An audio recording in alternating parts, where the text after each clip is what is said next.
Today we're beginning a new series, and the title and theme of the series is Peace Begins with Me. And I'm convinced, Reverend Rosemary, that none of us are strangers to the pressures and stressors of the day. I'm also convinced that this is why realizing that peace begins within the individual is more important than it's ever been. But when we talk about peace, it's important to recognize that peace is not something that you turn on and then turn off. It's not something you decide to do, then do it. Peace is a state of being that is achieved, deepened, and improved upon. Peace is a lifelong journey that is supported by a lifetime of conscious commitment.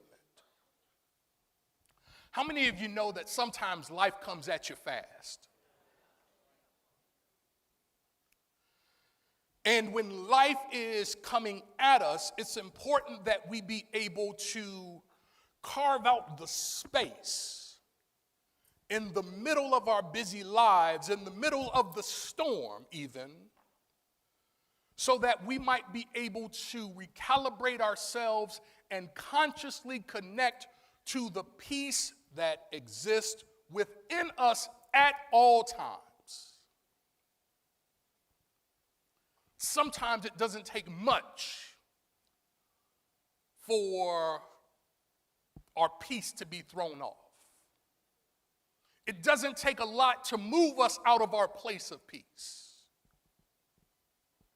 There's this tale of these two monks who were returning to the monastery one evening. And it had rained on this particular day, and so large pools of water had formed along the roadside. And as these two monks were headed up the road, they saw a young woman who was stranded. And so the elder of the monks picked the young woman up and moved her to the safe side of the road. When they got back to the monastery, a couple hours later, the young monk went to the elder and said, "Sir, is it not true that as monks we are not supposed to come into contact with women?" And the elder monk said, "Yes, sir." And the younger monk said to him, "Then if we are not to come into contact with women, how did you carry the woman across the puddles?" And the elder monk said, "Well, brother, I carried her and placed her on the other side of the pools. You've been carrying her ever since then." The younger monk was unable to find his place of peace because he had been carrying that from earlier in the day. How many times did the younger monk miss the quiet voice of God trying to shift him up into a new possibility and a new opportunity? Because he was carrying what the elder had already put down. It doesn't take much to move us out of our place of peace. What is peace? Peace is freedom of the mind from annoyance, distraction, anxiety, and obsession. This word obsession is particularly important within this Western context where goal getting is so important to us. as someone who is a professed achiever, I've always got something that I'm working for. I've always got something that I'm working toward. And sometimes it's in my striving to get that I forget that I am one with that which I seek to get. And so I'm going after what's already within me, and sometimes in my going after, it costs me my peace. Peace is freedom of the mind from annoyance, distraction, anxiety, and obsession. The revealing word defines peace as harmony and tranquility that is derived from an awareness of the Christ consciousness within us. So it's important that we have our mental house be at peace. If you've ever gone into someone's house and you felt peace, what you entered into was not a home of peace, but a consciousness of peace that permeated the home you just entered. Yes? Conversely, if you've ever gone into a house where the moment you passed the threshold, you could feel the tension, you could feel the discord and discontent. You don't even see anybody, but you can feel the energy is uneasy. And what you've entered into is not a house of discontent, but you've entered into a consciousness that permeates the house, and so the energy of the house is discontented.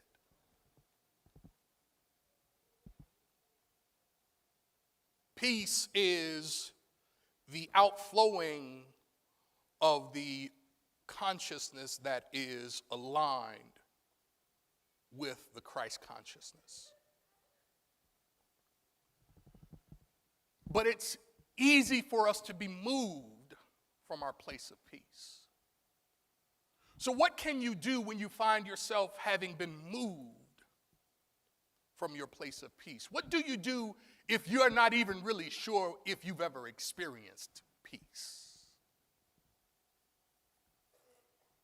One of the things I want to encourage you to do in order to reestablish yourself in peace is I want to encourage you to reach for mindfulness. Somebody say, reach for mindfulness. Why is it important that we reach for mindfulness, Rev? Because oftentimes when life is coming at us, we reach for the things that are either closest at hand or most familiar. And so, depending upon your habit and disposition, when life happens, you reach for what comes natural. If you're someone who likes to argue, when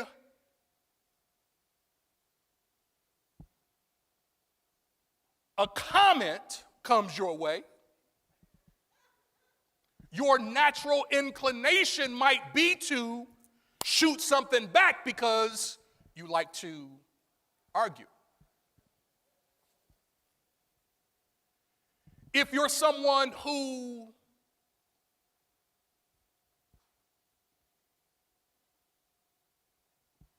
likes to be able to get along with people, no, let me say that differently. If you're someone who likes to please people, when the opportunity comes to please someone, you might dishonor yourself so that you can please them. But in dishonoring yourself, you can't experience the flow of peace that comes from your ability to honor yourself authentically. Are you with me? And so what do you reach for when life comes at you?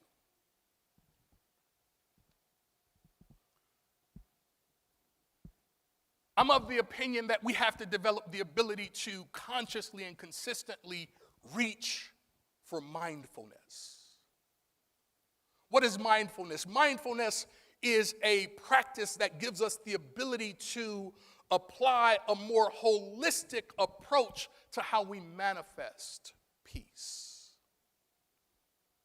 Mindfulness, as you may have heard me say this before, is a spiritual approach and moment by moment. Somebody say moment by moment.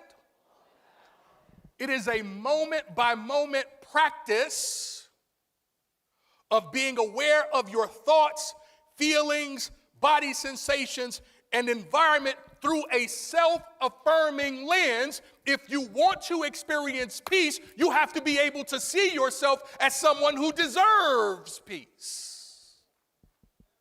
See, sometimes there are things that are presented to us that should never move us in one way or another. But when life comes at you fast, you can be easily moved, easily swayed, swept up in the current of someone else's nonsense.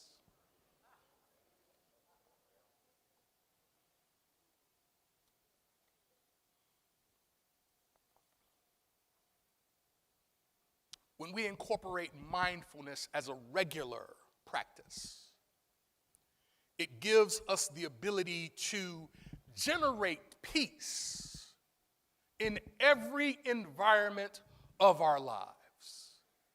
See, I think it's one thing to be able to have peace when you're in the chapel. Don't let somebody come wrong at you in the chapel. I'm not going there. But I know you know what I mean. It's one thing to be able to experience peace in the place of peace. We ought, somebody say ought, we ought to be able to experience peace in the place where the love of Christ prevails. But I do bring myself with me wherever I go.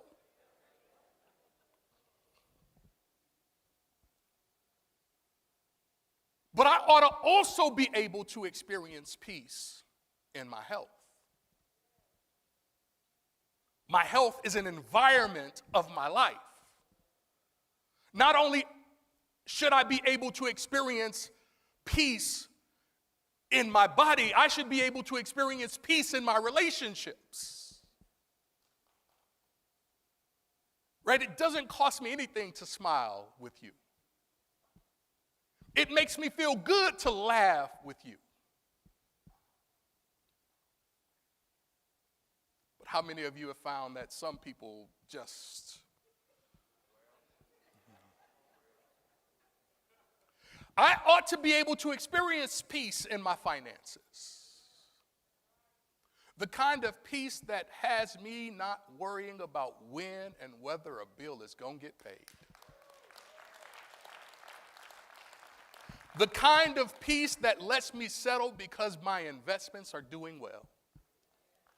The kind of peace that keeps me from having to have my mind on it each and every moment of each and every day because I've aligned myself and allowed myself to accept that God is the source of my supply. There is a peace that comes with this kind of mindfulness.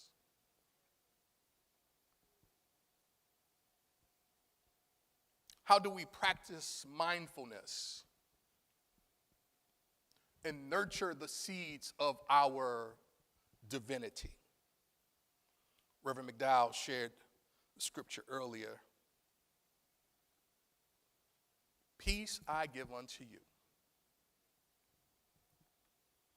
In the book of Isaiah, there's this scripture of peace. Those of steadfast mind you keep in peace because they trust in you.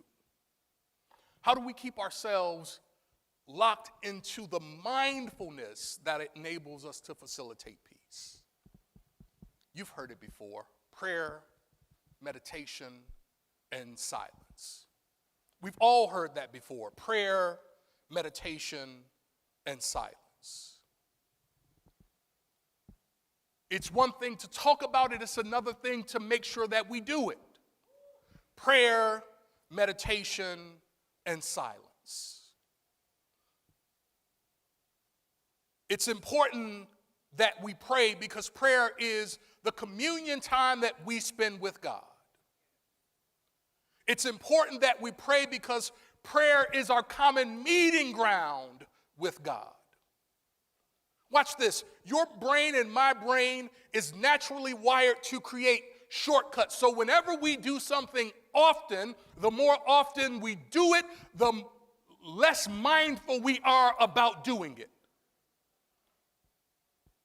What's my point? My point is, I can pray on the regular and be doing it mindlessly. The more often I do it, the less I think about it. You tied your shoes this morning. Unless there were some mitigating circumstances, you flew through that process without really even thinking about it.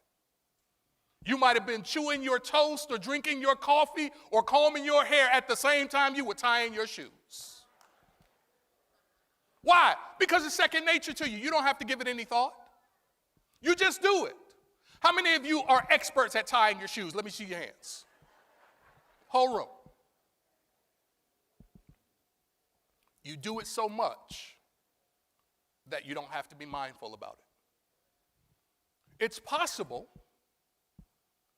that if tying our shoes can become a mindless activity, then it's possible that my prayer time can become a mindless activity. What's my point? My point is, if I'm going to pray, I want to do it mindfully. One of our good friends wrote this story in one of her books about she was in a city to do a television interview. And she and her assistant were kind of milling around in a room, and their time got away from them. And so as the time got away from them, they realized that the car was coming to pick them up at a certain hour, and so they needed to start getting ready. They pulled the ironing board out of the closet, grabbed the iron out of the closet, and our friend goes into the bathroom to start to prepare herself. She puts her eyeliner on, she comes back out of the restroom and prepares herself to iron. She touches the iron, and the iron is cold. So she has her assistant call downstairs so that they can send another iron upstairs. While they're waiting for the iron, she goes back into the restroom, and this time she puts her blush on. Comes back out, the new iron is in the room, and she tests the new iron to see if she's ready to iron her clothes, and the new iron doesn't work either. She has the assistant call one more time for them to send an iron up to the room. They bring a new iron up to the room, and when the new iron is sitting on the ironing board, she goes in now to just tidy up her hair so that when she comes out of this bathroom, she can iron her clothes and be ready to go. She comes out of the restroom, does the finger on the iron test, and the iron is cold. In her own words, she runs over to the phone, picks the phone up, calls downstairs, goes ballistic on the person on the other end of the phone, and then her eyes just happen to drop down to the floor. And the iron is not plugged in.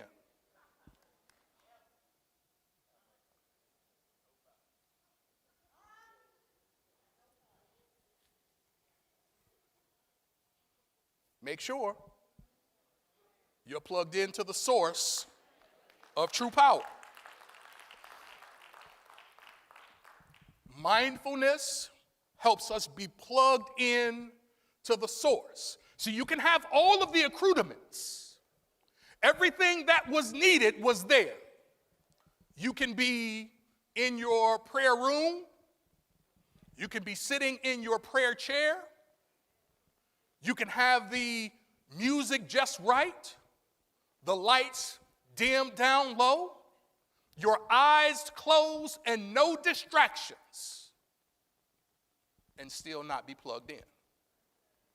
Make sure that when you enter into your prayer, your meditation, and your silent work, you are plugged in. You are mindful about what you and God are doing in that moment.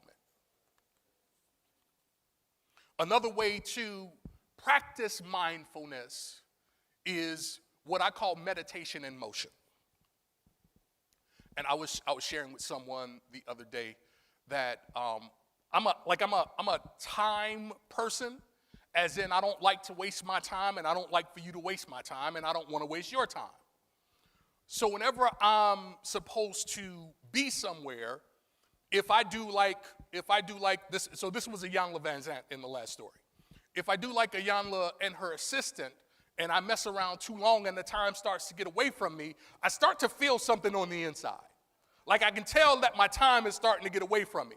So it's not uncommon for me to spend the trip a little bit anxious because I've let the time get away from me. Now, I don't like being late, so I've given myself enough time to be there, just not enough time to feel comfortable. Are you with me? So when I do that, what I started doing was practicing what I call meditation in motion, which is simply when I'm in my car and I start to feel myself going crazy about what's going on inside of me, about what I didn't do back then 20, 30, 40 minutes ago, when I come to a stoplight, when I come to a slow down in traffic, when I come to a stop sign, I bring myself back to center.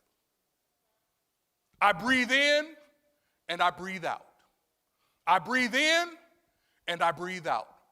I remind myself to just smile, because smiling changes the physiological structure of what's happening within you. As a matter of fact, I want to invite you just right now to just go ahead and smile. Just work up the biggest smile you can work up on your face right now. Don't worry about who's looking at you. Just keep looking up this way. Work up the biggest smile you can get on your face right now. Just the biggest one you can get. Just go ahead and smile out loud.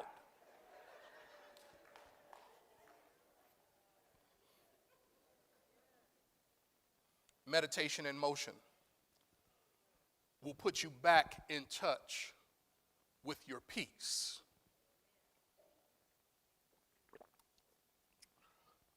Reach for mindfulness, ladies and gentlemen.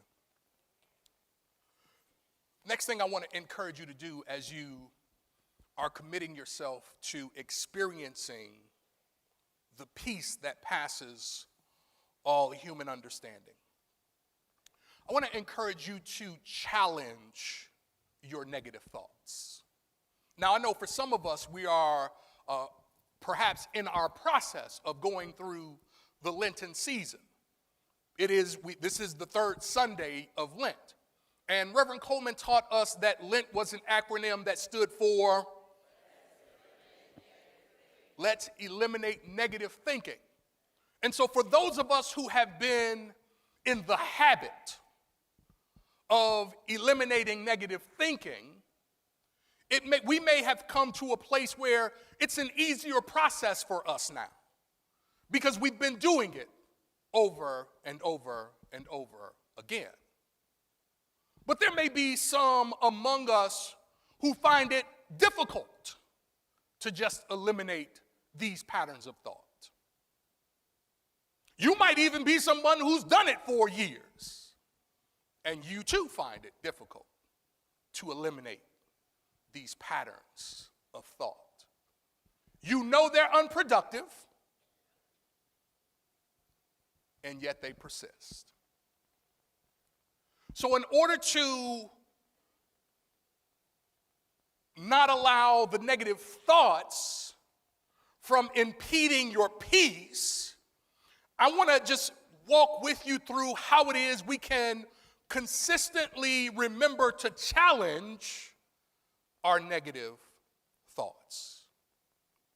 Why is it important to work on challenging and ultimately eliminating negative thinking. Because disharmony is the byproduct of my own thoughts and beliefs, and thought forms assume individual definiteness. Repeat after me. Thought forms assume individual definiteness. What in the world do you mean by that? By that I mean negative thoughts that you hold believe they have a right to stay in your life. That's why they don't go easily. In meditation, they call it internal formations,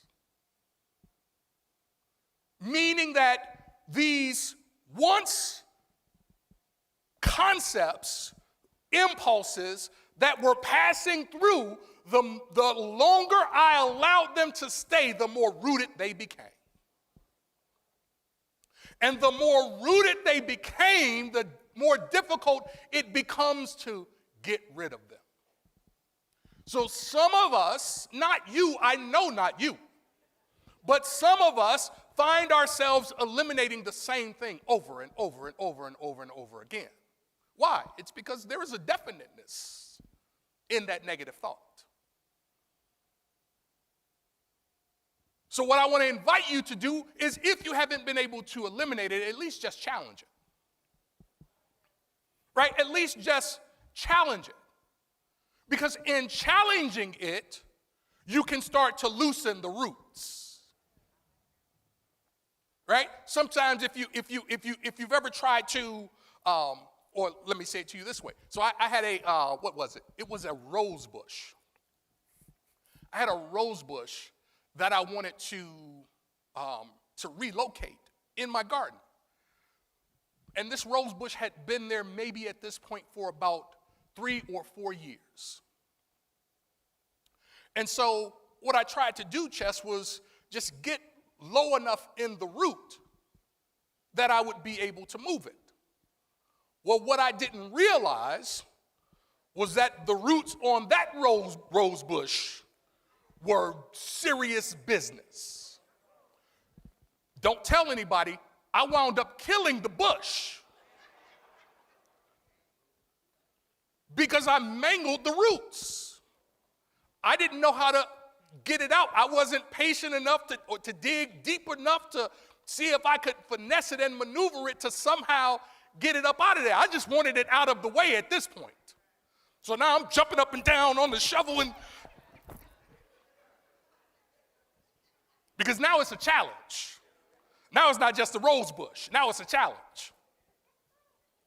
Yeah, needless to say, that rose bush is very dead.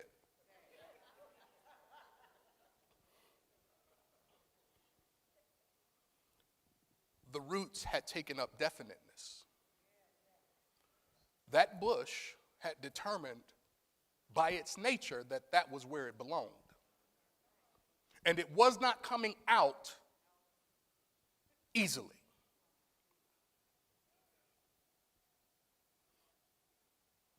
How many of you know there is value and power in the way we think? You know that? Okay. How many of you know your mind is one of the greatest drama producers ever? How many of you know that? Seen it firsthand? The mind makes up fascinating stories. Richard Pryor said, used to tell stories, fascinating stories. The mind makes up fascinating stories. And these stories are rife with everything from possibility to peril. And the dramas often involve disasters that never happened and never will. One writer said, I've had thousands of problems in my life, most of which never actually happened. Repeat after me. I only permit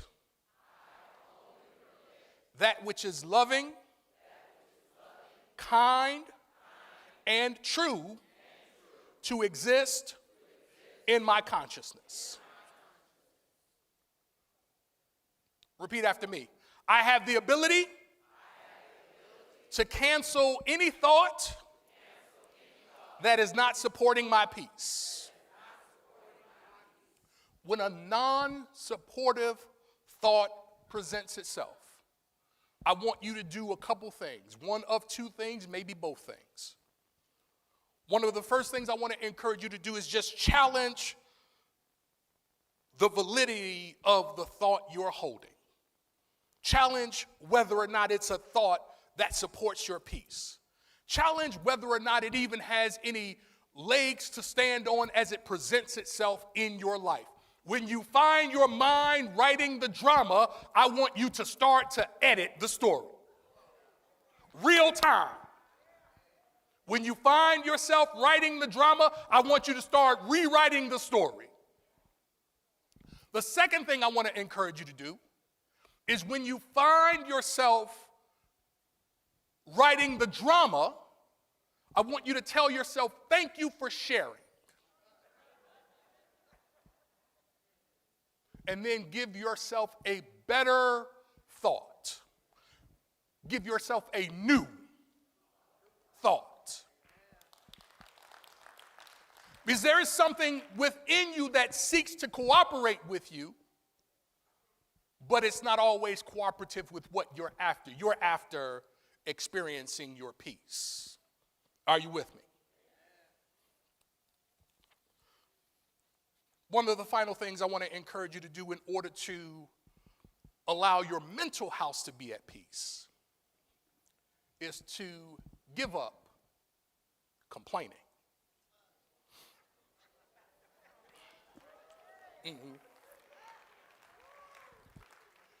Some of you probably remember when we did the complaint-free challenge, maybe a decade ago, Rev? Right?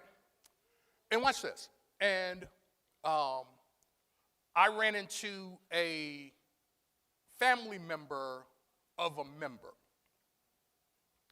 And the family member's spouse, she must have shared with him the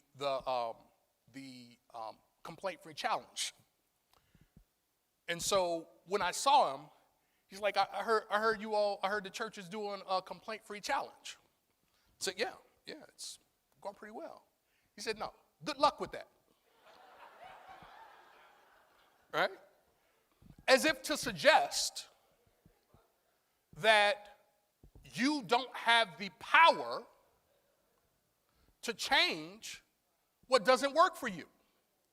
Now, I could have possibly rolled with it if I hadn't radically transformed myself already. Right? So I've got the evidence that proves that with the right tools, you can change from what you were to what you are to be. And it took most of us, full disclosure, I never made it through the 21 days without changing my wristband. But George did. Our usher George did. We had a number of other people who did. Maybe I just like to complain too much. Tell the truth, shame the lesser angels.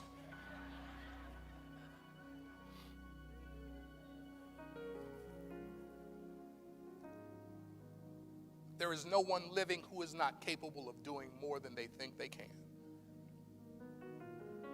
There was a study done in 1992, and this study suggested that 75% of all of our complaints were not directed at improving our situation. those complaints were simply directed to vent our frustration or to solicit empathy from someone else. So when we're complaining, what are we doing? We're expressing some grief or some pain or some discontent. We're making some sort of formal or really making some sort of informal accusation or charge.